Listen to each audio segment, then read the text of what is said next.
Hello, Julia, your movement facilitator, and I'm doing a series of making your squatting better. So, I am a personal trainer, also a yoga instructor, but I have been exposed to so many movement modalities that I am just fascinated with movement.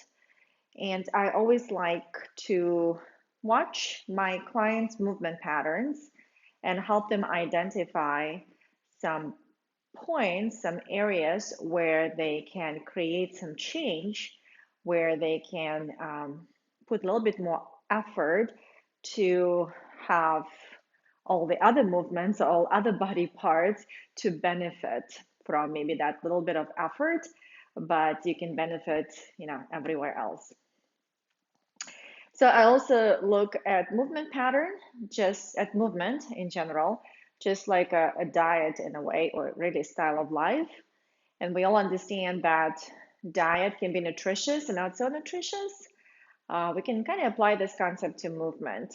As I have been studied with some other people, I like to use that food, nutrition, as part of the movement analogy as well. So let's look at squatting as part of your big macronutrient. So it's a compound movement that consists of all many other little movements or really mobility and strength in the body.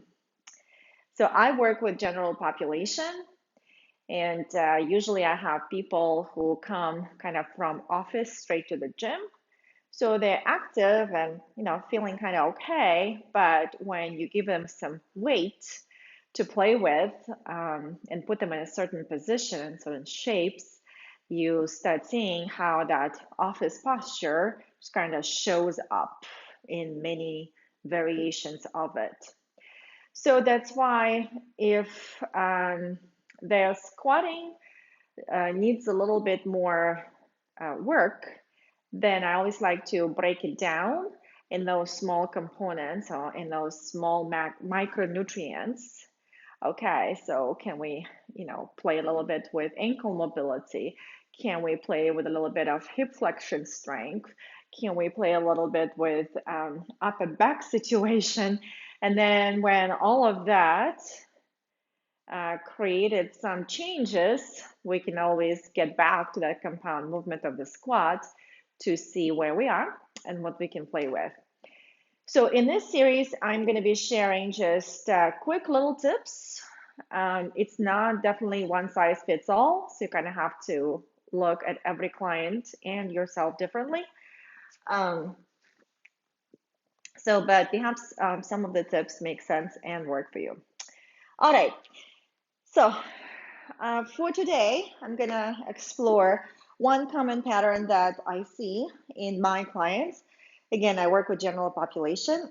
And usually it can be not even any issues with mobility, or maybe not even issues with strength, but sometimes it's that neurological understanding or kind of connection. So if we haven't been exposed to this movement pattern for a long time, sometimes just that connection is kind of lost. So let's say that things are kind of looking okay, and you see this happening in your squat or in your client squat, which is, I'm going to be sideways. So we're going to bring the arms forward. We're going to go into a squat. So hinging back as we're going down. And as they're going deeper, due to whatever else going on in their section, they just kind of like, whoops, their toes coming off the floor. And a lot of times our feet are the most sensory parts of the body. And the feet are definitely lacking stability pretty much in everyone. I'm constantly working on my feet. And I'm kind of feet passionate. So one quick case scenario you can play with. And again, if I kind of show from here, so I'm going to bring the arms. And as we're going deeper into the squat, so they're kind of losing the stability in the feet, and their toes come off the floor. It might not look like that dramatic, but you got an idea. So let's say that they do have okay ankle mobility and they're looking good everywhere else. Perhaps it's just that neurological connection. So, but you maybe have a resistance band, or like I have a mat, you can even fold a mat or whatever works at home. You can find blanket, towel, whatever. So I'm gonna make it somewhat thick, but not so much. And I'm gonna place it right under the balls of the feet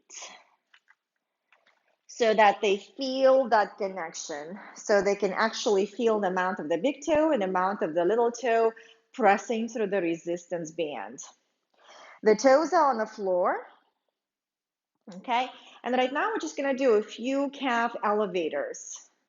Can they even stay stable without rolling the ankles in or rolling the ankles out? So as they lift the heels up, can they equally press through those 2 points? And they're kind of pressing through and at the same time kind of stretching out, so to create that equal distribution of weight. So let's say that looked pretty good. So that maybe helped them establish the connection. And now we're gonna still keep that resistance band there for proprioception. So when the feet feel that this is where we need to be, this is where we need to be. Now again, we're gonna go into that squat. And as you're pressing through those 2 points, feeling that resistance band, your toes are also very active. They're spreading out, and also that big toe especially, it's pressing through the floor. All right, and you might just have your client or yourself, if that's kind of your situation, do that pattern a few times and see if it's going to help you create a little bit more stability through your feet before you start putting or increasing weight in your squat. And that's your tip for today from your movement facilitator, Julia, with Be Well Fitness. Change the way you move your body, change the way your body feels.